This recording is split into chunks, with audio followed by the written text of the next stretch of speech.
On a donc appris il y a quelques minutes la mort d'Ivan Colonna. L'indépendantiste corse avait été grièvement blessé par un co-détenu à la prison d'Arles le 2 mars dernier. Il se trouvait depuis dans le coma. Ivan Colonna est mort ce soir à l'hôpital William Molinier.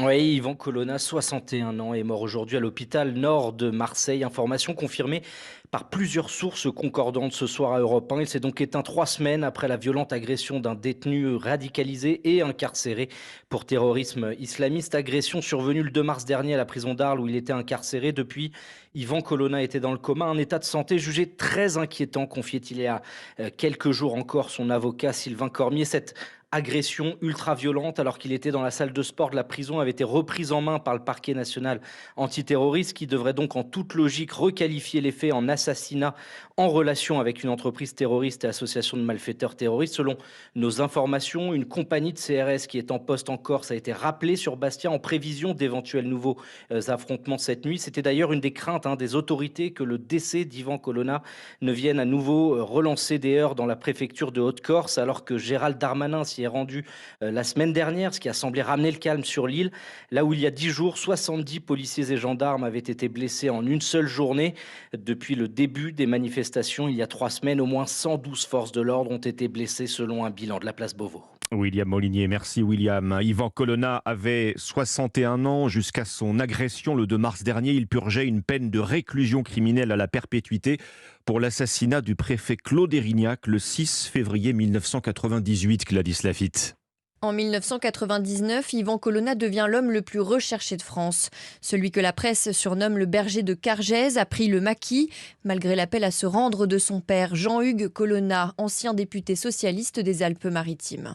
Pour ton fils, pour toi-même, pour ta défense, je te recommande de te mettre à la disposition de la justice. Quelques mois plus tôt, en février 1998, le préfet de Corse, Claude Érignac, est assassiné de 3 balles dans la nuque.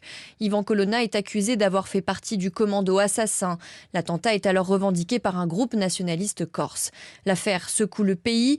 Jacques Chirac est alors président de la République. L'assassinat du représentant de l'État en Corse est un acte barbare, d'une extrême gravité et sans précédent dans notre histoire.